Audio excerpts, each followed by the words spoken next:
everybody? Welcome back to the Youtini Show, your one-stop shop for all things going on in Star Wars. I am Eric, back this week with Corey and Wes, and we got a bunch of fun stuff to chat about. The Doctor is in as Starfighter finds its new villain. Lego Star Wars is back and bigger and better than ever somehow. John Boyega originally wanted Rey and Finn to be Obi-Wan and Vader, and Andor fully leans into the Emmy race with a zine. Yeah, we'll get to that. But first tonight, three of my favorite worlds are colliding because Deadline has announced that the star of Doctor Who and House of the Dragon, Matt Smith, is officially joining the Star Wars galaxy as one of the villains in the upcoming Star Wars Starfighter. You may remember that years ago, Smith was set to appear in The Rise of Skywalker in an undisclosed role that many thought was a young Palpatine or even the son from Mortis at one point, but it sounds like we'll be getting him as a starship pilot instead. Now, fellas, where does this exactly track on your excitement meter, and are you even fans of Matt Smith in the first place? I admittedly have not ever gotten into Doctor Who somehow. I have avoided that in some way, and it's probably just a matter of time, and I'll message you, and it'll be like, I've watched like 47 episodes of Doctor Who in the last 24 I remember hours. you in The Simpsons. I think it'll be very similar. Exactly. All right, fair. What about you, Wes? I have only seen him in House of Dragon, and I think he has a great presence for a villain. So I think that is a great casting for whatever he's gonna do. But if it's gonna be villain, then I think that's fantastic. Yeah, it's so funny to me because I did grow up with Matt Smith as the Doctor in Doctor Who. I watched Doctor Who in high school with David Tennant. I jumped on, so I remember like when he was announced as a 26-year-old in 2009. That was like the fresh new young Doctor. And this was like when Tumblr was really big, so it was like Doctor Who was like really big with like the teens, and like he was the hot Doctor, and it was a whole weird thing.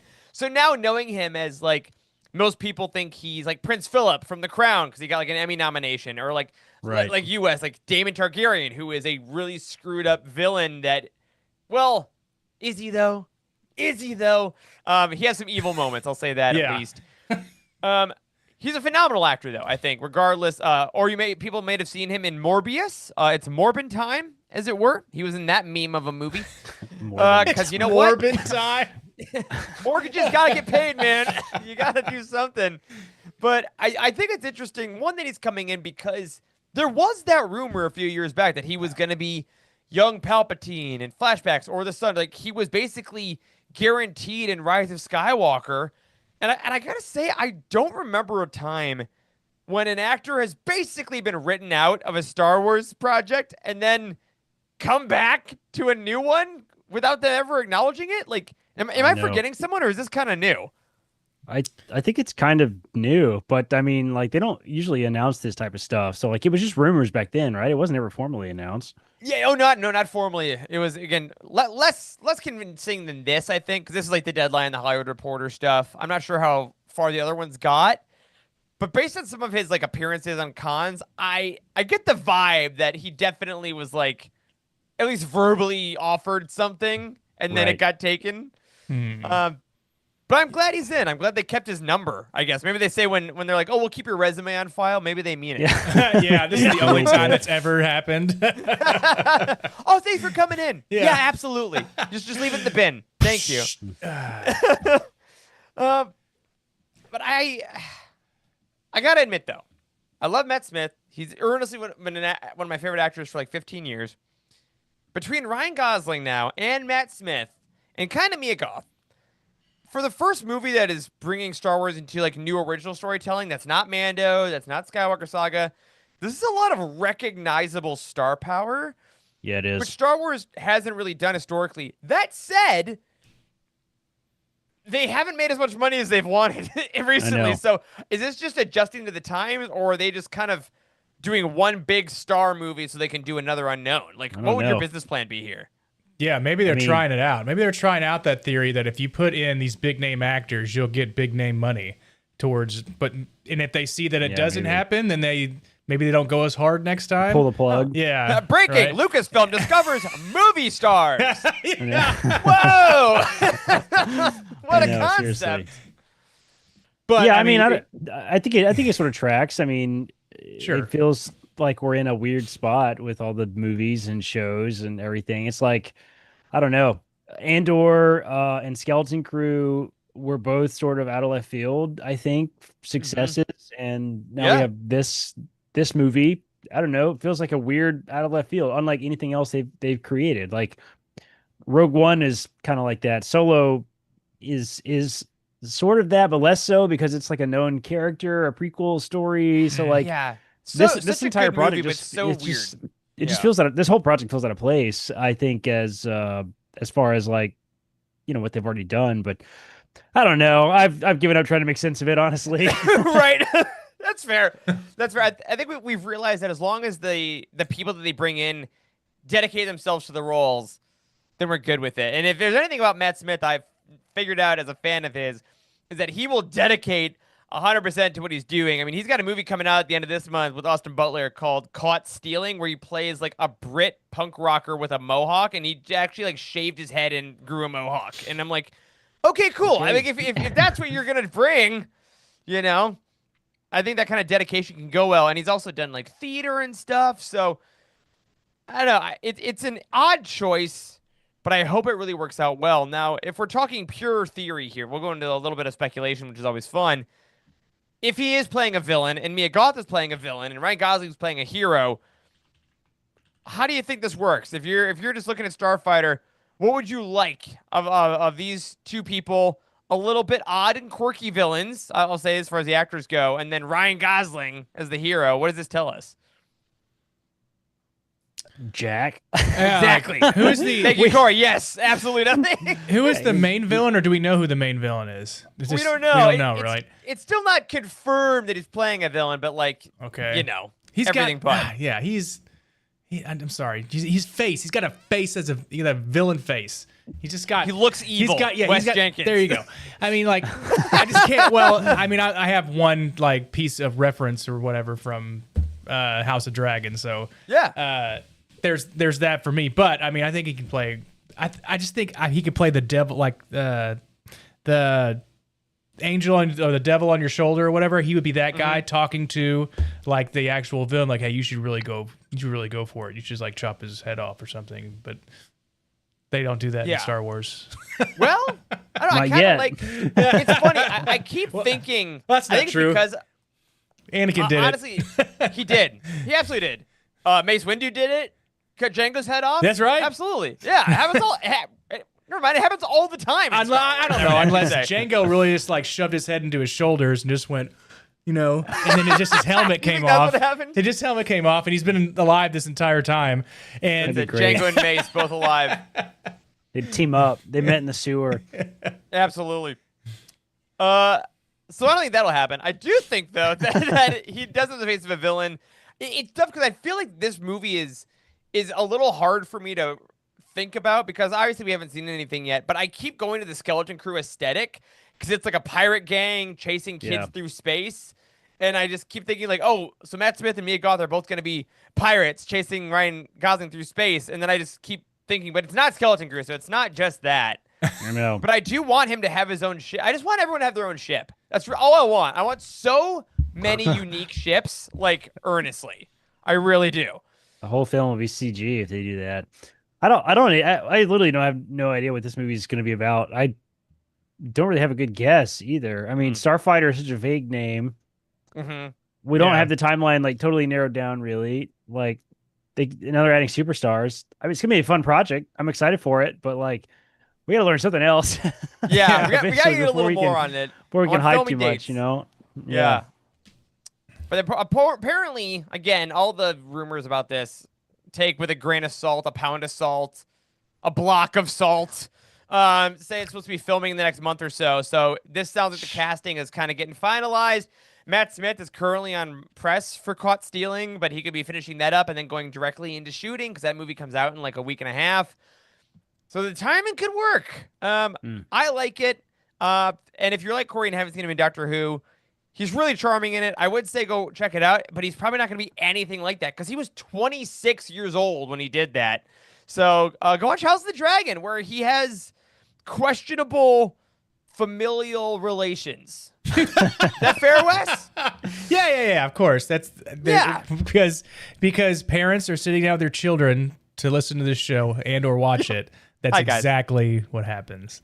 Yep. Questionable familiar. He's very close with his niece. Okay. Don't like that. Like one of my favorite memes I've seen. It's like of Damon, Matt Smith's character, and the main character Rhaenyra. Like he's sitting in a chair and she has her like hand in his, and the comment is like, "Oh my god, they look like they could be related." And they say, "Oh, you're not gonna believe this." And they said, "Oh, good. I thought it could be romantic for a second." And they said, "Oh, you're not gonna believe this." Like, oh, I love that show. Like that. A lot of weird conversations kids will have with their parents about their new favorite Star Wars villain, but we will find out more and bring it to you as we find out. But before we go any further on confirmed news, I do want to take a second to let you all know that this episode is brought to you tonight by the United, the official Youtini community. And by joining the United, you'll not only receive ad-free shows and merch drops, you'll get unlimited access to our Discord, full of enthusiastic Star Wars fans who want nothing more than to welcome you and talk about Legends books and figure out how to sleeve your Star Wars Unlimited cards. It's a great time. The United is powered by a community of intentional positivity, and that makes it the best place for you to celebrate your fandom and engage with fans who love everything you do the way that you do. And by heading tonight to youtini.com/community, you can sign up for a whole year of the United and save 15% when you use code UTINISHOW. That's code UTINISHOW, one word, for 15% off your first year of the United. So head over now and get signed up to check out our amazing events and connect with your favorite podcast hosts, even if they aren't us. You do help out everybody. Thank you again to everyone in our community for their incredible support. And now, back to the show. Next up tonight, we are heading back to Legoland with Lego Star Wars Rebuild the Galaxy Pieces of the Past, which I think is maybe the newest, longest Star Wars title. The sequel to the shockingly successful Rebuild the Galaxy received its official trailer this week, and it featured a ton of awesome reveals, including our first clip of Ben Schwartz's Jackson, a first look at the hybrid Porgils, and I kid you not, the first appearance of Darth Revan in a Star Wars TV series. So guys, how are we feeling about the fact that this project may be the thing pushing the boundaries of Star Wars the furthest? Is the future all in Lego? I mean, I said the last time when the first one came out, I said that I think the creators of this maybe understand Star Wars better than any other storytellers. It's so true. Yeah, it really seems to, right? I honestly just want them to be involved as just as a consulting group or something for all the other Star Wars projects, because like it's just so on the nose that there's just no way that the writers are just not like absolute diehard Star Wars fans. Like it's on the news, not on the nose. Like talking about like when Revan shows up, the guys like it's legendary. It's legendary. Yeah. Like the legends. And, it's like, and freaking Jackson the rabbit. Like what in the hell? It's just nuts. He is at a risk of becoming recognizable, and I he feel is. Like, to us, he's been for years, but now we're like, wait, Jackson the rabbit is gonna like kids are gonna know who Jackson is. I know in 2025. Which That's is nuts. wild. He's a voiced character by the same guy who voices Sonic. Like now did they use this concept last time where they have the villains are the heroes and the heroes are the villains? Yeah. Yeah. So, okay. Yeah. It's like an alternate dimension kind of thing. Yeah. Is like this story. Yeah. The brick that holds the universe together got like taken out in the last one, and it flipped everybody. So that's why you get light side Vader and like Dark Rey and Darth Jar Jar was the big one in the last one. Okay. Yeah. A lot of that's coming back. The Lando Calrissian drop in here was fantastic. You mean the Lando-Lorian? Lando-Lorian, there he is. Yeah, where he goes, what did he say? We found a baby Yoda, and he says, the baby's name is Grogu, baby. And I'm like, Billy D. Williams. I know. He's fantastic. Still cashing checks all these years later. Good for him. There he is. Yeah, it really does seem, though, that these had to be so fun to do because they really don't have a problem getting anyone back. Like, Billy D's back as the Landalorian. Alan Tudyk is back, and we found out this in the trailer as K2. It's like a more evil K2. Darth Jar Jar's back as Ahmed Best. Anthony Daniels, C-3PO. Sam Witwer as Maul. Phil Lamar as Darth Kit Fisto. So he's the Clone Wars director, right? Matthew Wood as Grievous again. Shelby Young as Leia, also Clone Wars. D. Bradley Baker as Darth Nubs. We're getting Darth Nubs back. Naomi Ackie as Jedi Janna. back from Rise of Skywalker. Kelly Marie Tran as Darth Rose Tico. Mark Hamill's coming back. Ashley Eckstein as Ahsoka as a Brickhead. Catherine Good Tabor Lord. as Amidala. Cameron Monaghan as Cal Kestis is coming back. The first non-video game Cal Kestis is in this. Like, what in the world? That's crazy. It's so impressive that they pulled this off. That's what I'm saying. It's and like, they're able to like pool all these characters in and actually make it like make sense. Is hilarious. And it does make sense. I think that's the thing that surprised me the most about the first one is that it reminds me of the Lego Freemaker Adventures back in the day, which were like I don't think they're on Disney Plus anymore, or if they are, it was a recent ad. But they were actually good stories that also were a little bit meta in the Lego world. Yeah, But the first one, like you said, Corey, it was really on the nose. They were really out on the jokes, but it actually had a plot. And I don't know how they did that. And this one seems like it's going to be similar. Like they have a new villain, which is Dan Stevens is voicing it. And they got like, I thought the good guys always win. And there's big old battle scenes. Like, they just do it well. I think they respect what it is. Whoever figured out like the Lego IP as a media empire is just like a freaking genius, because like Star Wars and Lego go together perfectly. And like the way that the Lego movie that sort of kicked all this off sort of created this meta experience with Lego, which really is, I don't know, it's truly genius, because like that is how kids play with Lego. It's meta. Yeah. It's not like you don't play with Lego and like, I'm only going to have Star Wars Lego and we're only going to be like in universe. Like you don't really do that. Like when I played with Lego, I had like a Batmobile and Anakin's Starfighter, or the speeder, chase speeder. Remember in the opening of that movie with the yellow speeder or whatever? Yeah, like, little car. And like they were in the same battle. The Batmobile, and the speeder in the same battle, right? So like, of course, that's true. The Lego movie kicked that off, and like they figured out how to do. I think the Batman movie was probably the second. Yep, the Lego Batman movie was hugely successful. Yep, and then like they've just kind of gone everywhere from there, and it's like it is genuinely genius, I think. And then to do this sort of like what if version of Star Wars storytelling with Lego is just clever and fun, and like can genuinely be enjoyed by everyone, I think. Like, yeah. Clearly the cast enjoys these types of projects too, because they've got everybody to do it. So they're able to use hyperbole to a truth that makes like longtime Star Wars nerds or something just enjoy it more. Because there's like, because I've been thinking that my entire life, and finally somebody said it on screen. And it's like, and it's the Lego guys. I know. And it's inside jokes without being mean. And I think that's what they nail with Lego more than like, there's some other satire that goes a little far and it's like, you're the butt of a joke.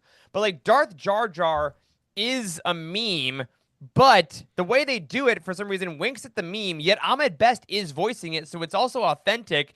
And he also like is threatening on screen. So like they somehow make it all work while being on the joke. Like it's just really it's clever and really intelligent writing that is surprising to be like what it is. I don't know. Like there's a level of depth and intelligence to all the Lego storytelling, like in all of it, in the Lego movie, in the Batman movie, like in the Freemaker. There's a level of like intelligence to it that I don't really know how they figured it out. It's over my head, in my opinion. Like it's just not like any other Star Wars animation or anything else that's just very predictable, and I don't know. It's just different than anything else we have, which makes it fun. Yeah, and I'm excited for it to come back. If I had to guess which products were going to get sequels, I would not be in the charge of anything, because I had no idea this would get a sequel series the next year. This is like now the most consistent Star Wars show we have, I think. So Rebuild the Galaxy, crazy. Piece of the Past, another year, a full story, all 4 parts drop on September 19th on Disney Plus. So keep an eye out. And I think the like snow speeder with flames on it or something is already a set you can buy. So if you want to get it, I frankly think it's a little overpriced for the pieces, but you can go check that out. That's Lego. Lego's all overpriced. And like, is there I don't know if there's an official Darth Revan Lego minifig. I don't think there is. Oh, I don't think there is. I think you can buy them on eBay or something, but I don't think there ever was a real one. No, wait. Because there's going to be now if there isn't. In one set. Yeah, no, it was very hard to get. It was a Darth Revan polybag. Yeah. What the Which was heck? a KOTOR. It was only available in a poly. I mean, it's like 2014 only, and it's like now like $300. Yeah, of course it is. So if you have one of those, congratulations. Sell it now before this special comes out. Right. Because I don't think that it's going to maintain that value. $494. Holy smokes! It was only the minifig. It wasn't.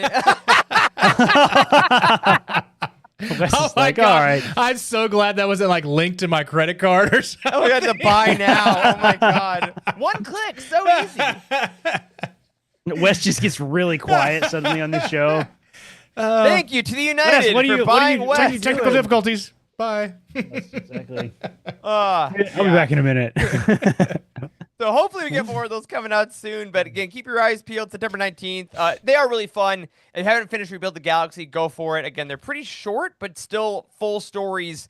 And I can't wait to see what we'll get from there. But now let's take a second and head back to the realm of actual people for a while.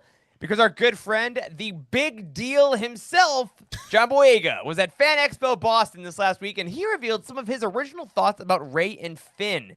Now, it's no secret that Boyega wasn't thrilled with Finn's journey throughout the sequel trilogy, but during his panel, he explained a bit more about why, saying that after he initially read The Force Awakens, he believed that Finn was definitely Force-sensitive, and that they were setting up Rey and Finn to become an Obi-Wan Vader pairing with like a dual Jedi and an eventual betrayal. So let me ask you guys two questions here. One, just do you like this idea? And secondly, would you have also been able to assume this storyline purely based on Episode 7? Purely based on The Force Awakens? Like, because John Boyega's like, I see Finn is clearly Force sensitive. I think this is where they're going. Because I didn't think Finn was Force sensitive at all in Episode 7. I did not either. Episode 7? I don't know. I thought that Finn could have been Force sensitive in Episode 7. Okay, awesome. That's why I asked the question. I think that. But the thing that I have a bigger kind of question about is this whole Obi-Wan Vader. Yeah, let's dig into this idea because he went deep on this. Because he's like never said this before. Are we sure he didn't just like make this shit up on the spot? Because is he maybe saying that he was the one that's going to turn to the dark side, or is they didn't hash that detail out yet? I think he was thinking that one of them would turn or try to betray the other one. Basically, they would basically be dual Jedi. Rey gets the saber at the end, but Finn is clearly Force sensitive, so maybe they go forward, both become Jedi, but one starts to fall to the dark side, which would basically put him in the shoes of the Kylo Ren storyline. That instead of Kylo becoming a bigger part of Episode 8, Finn becomes a bigger part of Episode 8. They become the pair in Episode 9, kind of deals with that. I think it'd be sick if Rey turned to the dark side and he was the one that was the hero. I know, but not in a million years would that ever happen. No. Not a million years. But I guess let me ask you guys this then. I want to, because I think there's a possibility that either yes he thought it 10 years ago, or he made it up on the Fan Expo Boston stage. John Boyega is very quick. We'll see how far they run with this one. But let's look at Finn's journey in the sequel trilogy, because we've mentioned before on this show that Boyega has been vocal, I'll say, that he is I didn't love how it went. He's respectful, but firm, that he kind of got hoodwinked a little bit. What do you think about Finn's journey in the sequel trilogy a few years out? Good, bad, underused, yet still fits? What adjustments would you have made if you would have made any? With the story as told. Let's keep it it was still Rey, the dyad, Palpatine, that all still happens. How could you have made Finn better, do you think? I think they should have leaned into the Force sensitivity thing and used that as a jumping off point to make Finn sort of turn away from the First Order. I think I feel like we just kind of rushed into the that's how the movie opens, right? Is Finn kind of turns against the First Order. I feel like that was a kind of sudden change that was very subtly explained in a book that's a tiny little short junior reader book, right? We get to see. Did you guys ever read that? The Finn story in the Journey to the Force Awakens book? I think I did. It's a short story, a little bitty There thing. were so many of those. I know. Yeah, there was like 5 or 6 of them, and yeah. Anyway, in the book, it explains like he had been having doubts for a long time, blah blah blah, and this was his friend, and he got killed. And it's the final moment, and that's when he kind of like decided to, you know, to get out of the First Order. But like, I don't know. I feel like that could have been. Maybe he like struggled with that a little bit. Maybe he like struggled with going on the run. Maybe he struggled with maybe going back to it. I don't know. I just feel like they could have done something else with the, you know, Rey being his mentor in a Force kind of way would have been interesting. I think. Yeah, because I don't really feel like we got the Stormtrooper redemption arc thing. Yeah. No, I'm with you on that, especially since like we heard a bit about that the Lost episode 9 that was Trevorrow was going to do the Duel of the Fates one, and I think there's a lot of that didn't work. Like Poe and Rey kissed at some point, and it's a Kylo Ren like Hux falls on a lightsaber.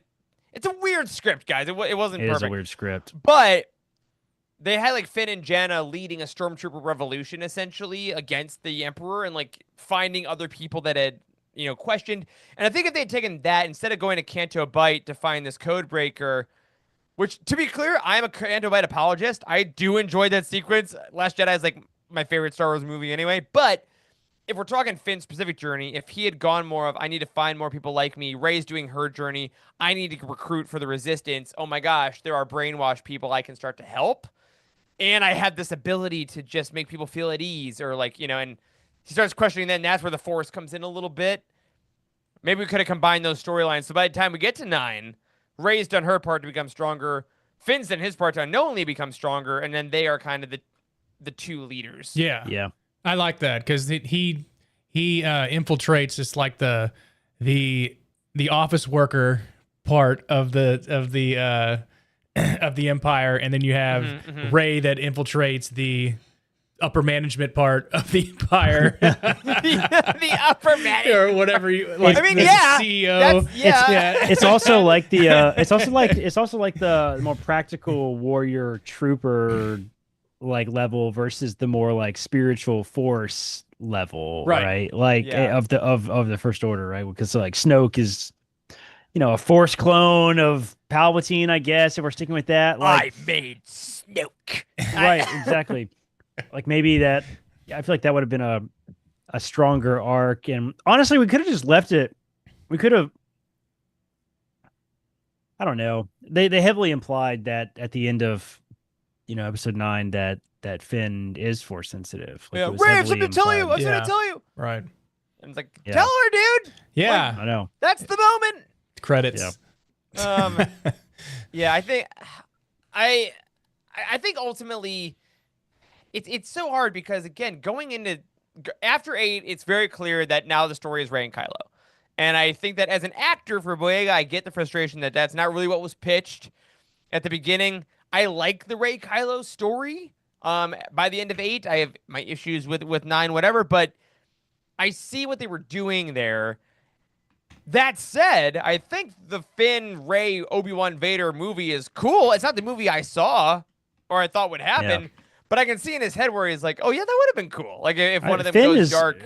Finn is more like Han Solo to me as a third wheel for you know, Luke and Vader, right? Like like the Luke and Vader is the story, right? That's the main thing, right? But like I don't know, Finn could have been a Han Solo kind of side character kind of arc. And he kind of was. They just muddied it up a lot with extra characters, with, you know, Rose and then Canto Bight and then Janna. And it just added new stuff to like kind of patch his story together. And it kind of got lost, I think, in there a lot.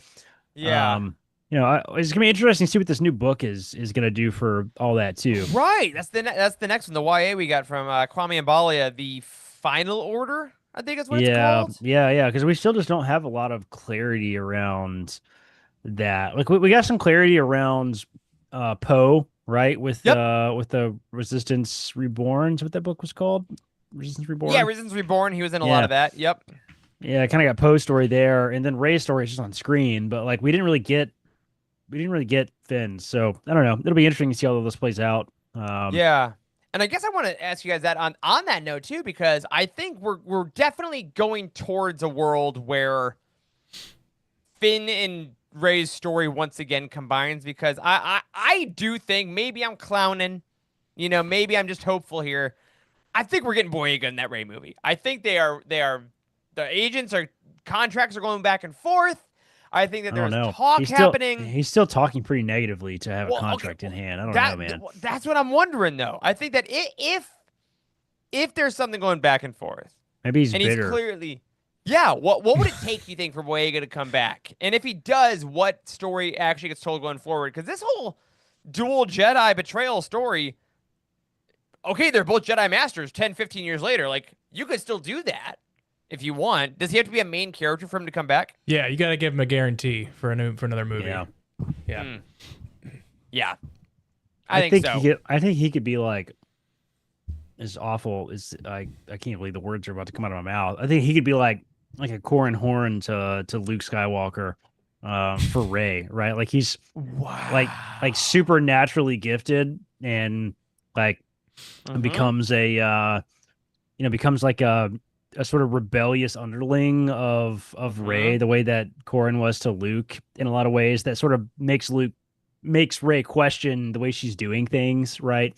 Like maybe he sees flaws with the way the Jedi is organized. Like maybe he sees, maybe he needs to be a little more militaristic because of his upbringing, right? I don't know. I could see there being like a conflict of I don't know, strategy or goal, I guess, maybe between Rey and Finn, since they're kind of the only two Force people around, right? Like at some level. So I don't know. There's something there, I think.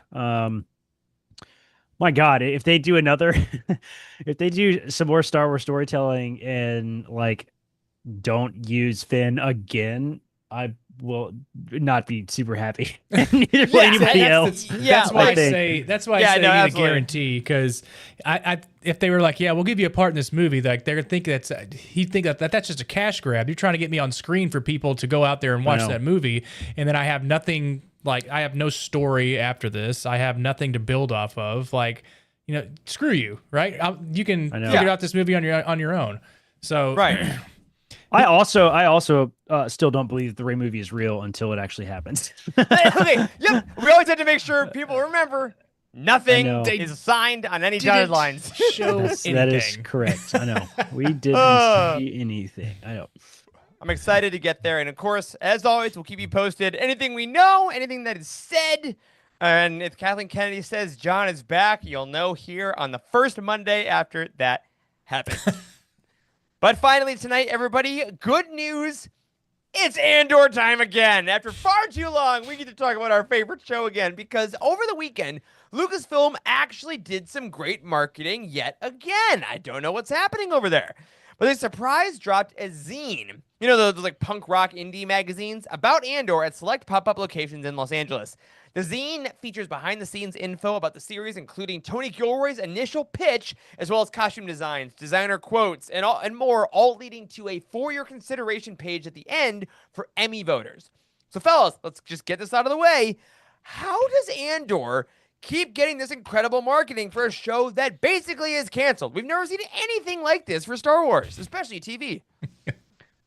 I don't know. I mean, they're going after the award thing hard. I don't know. Like, we kind of called it right on the money though, and we talked about this a few months ago about leading up to the Emmys. Like, they've never really tried to pursue this. Star Wars has historically been snubbed at every award thing ever. They've always won some technical things here and there, but never anything legit.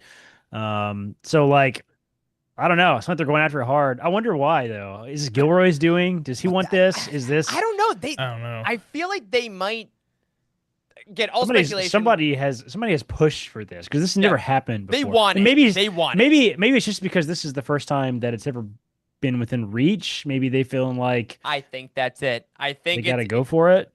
I think they know if there's ever a project in the history of Star Wars that is going to cross the threshold into prestige and get them that Emmy, because we are never going to get a Best Picture. We're never going to get a best, like, whatever. Like, a nomination is a win in Star Wars. It always has been. Yeah. But I think this year, like, you have your, like, Severance is massive, absolutely. Like, I love Severance. No shade to it. Like,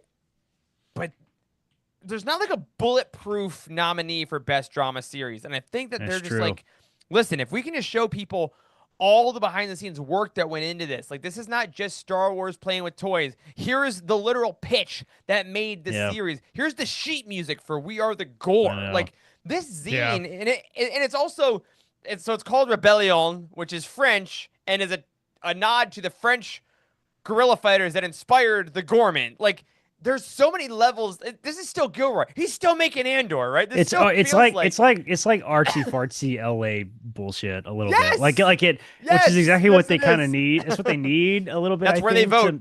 Exactly. Yeah. Exactly. That's what they kind of need. So like, I mean, I don't know. $100. I think it's $100 on eBay. What? Oh, you can buy it on eBay. Oh yeah, I want one, limited. Dude. It looks sick. It looks sick, man. I really want one. Yeah, you can see it's a digital release too. We have it on our website. Right. Yeah, Disney did put out the digital asset. We put an article on Youtini today with a link that'll take you over. You can scroll through the whole thing. It's like 14 pages, something like that. It's pretty dope, actually. They spent cool. they spent a pretty penny on it. This was not cheap, actually. I don't think to produce. Like, it's pretty cool. I mean, I'm like down for it. I hope they win. I hope they win something good. I really hope they do. Me too. I'd love to get that. What's the main category? The best drama. Best drama. That would drama? If Andor wins best drama series over Severance, which is like again a pretty perfect season. I got no qualms against it, but Andor is maybe the best season of television that's ever been made. You know what I mean? Like there's just a level of like listen, win the freaking best drama. Like let Tony Gilroy have a big high off of achieving the first thing ever with Star Wars. Let it inflate his ego a little bit, and then convince him to lead the prestige TV version of Star Wars storytelling. I'm telling you, it. Yeah. It's the best. This is how we get It's the best idea I've ever had on this show. It truly is. And I think you've gobsmacked me on this show is realizing what we could have. Yes, I hope we do. Like it's a whole division of prestige TV. One show every 2 years. It's all I want. All right. Like not even often.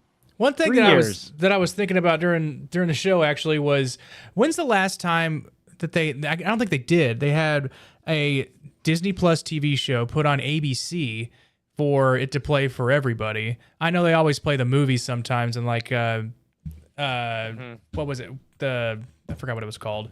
But it would come on like Sunday nights, and they would like Disney's. Oh yeah. Disney, the Sunday night ABC Disney. Yeah. Wow, you just unlocked a memory in my head, Wes. I hadn't thought about that in forever. But how many times have you no idea what you're talking about?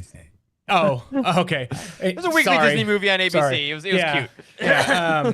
So how many times have you watched TV? I don't know if you have like YouTube TV or just like some type of cable service. It's not really cable, but you just scrolling through. You're like, hey, I haven't seen this in a while. You just leave it on as like background noise, right? Like because it's there, you turn it on. And you have to make a concerted effort to go to Disney Plus to turn on what you want to watch for Star Wars, whether it be Andor, a movie, or whatever. If this is just on out of nowhere and you see Andor, like, oh, I didn't get around to watching this, but it's on. Might as well just have it here because it's on everybody's like streaming service. Then I don't know. I think it'd be a good move, but there's a lot of money involved with everything that needs to be on ABC to begin with. There's always something on ABC.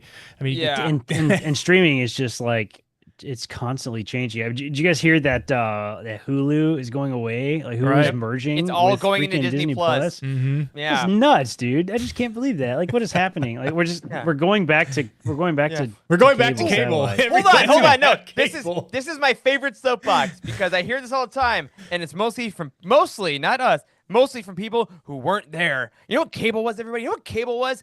You had to know exactly what time your show was on all the time. And guess what? If you were gone, oh no, you missed it. And I'll TiVo it. Cool. Is the TiVo full?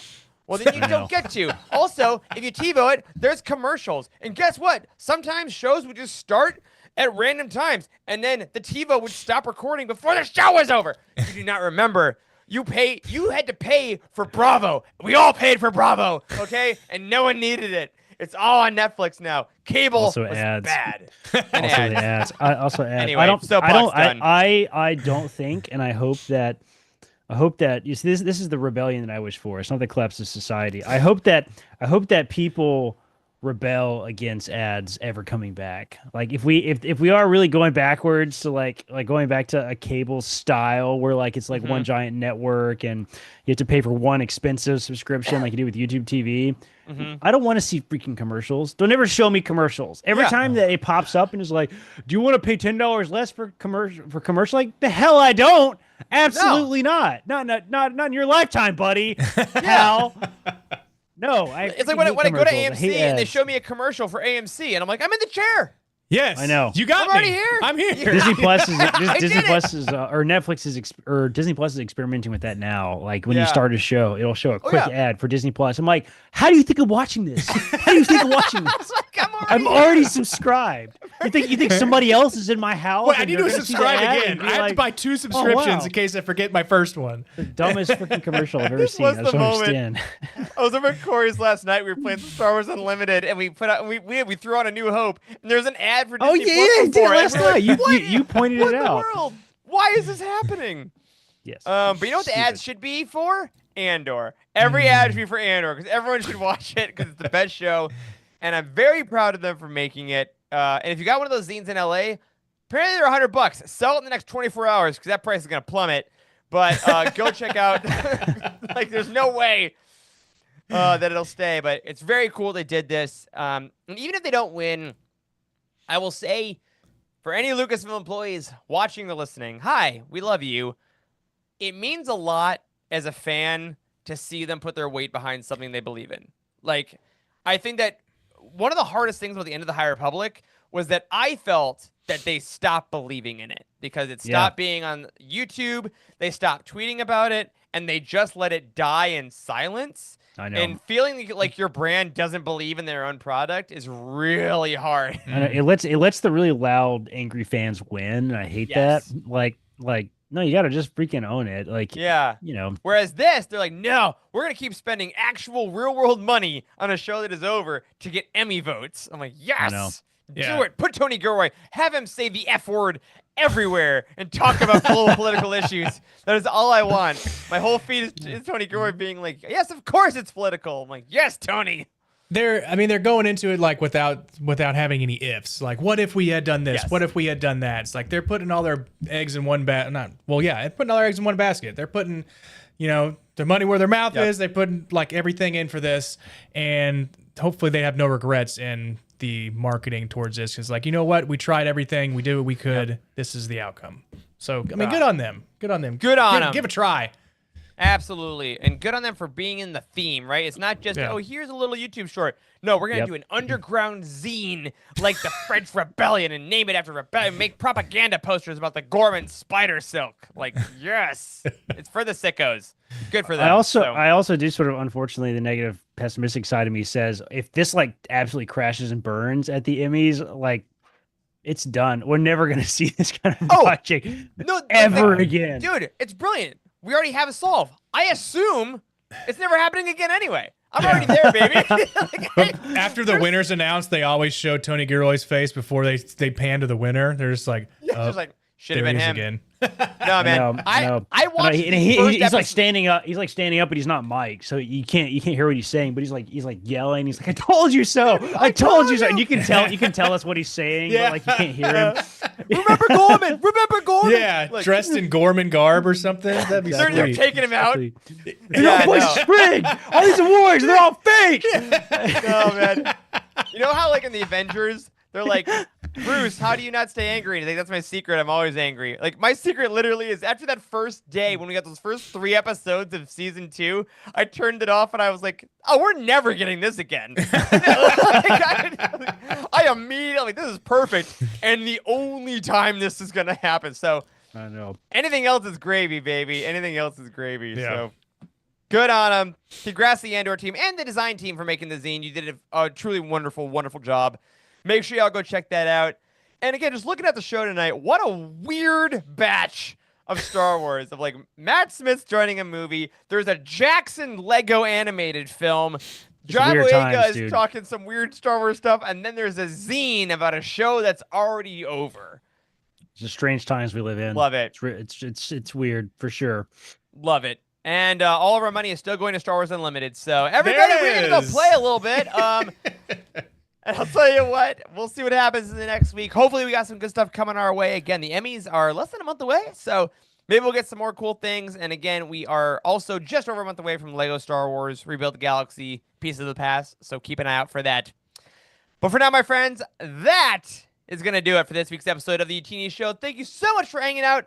Make sure you hang out over at youtini.com for everything you need involving Star Wars, and follow us on all of our socials. We will see you next week.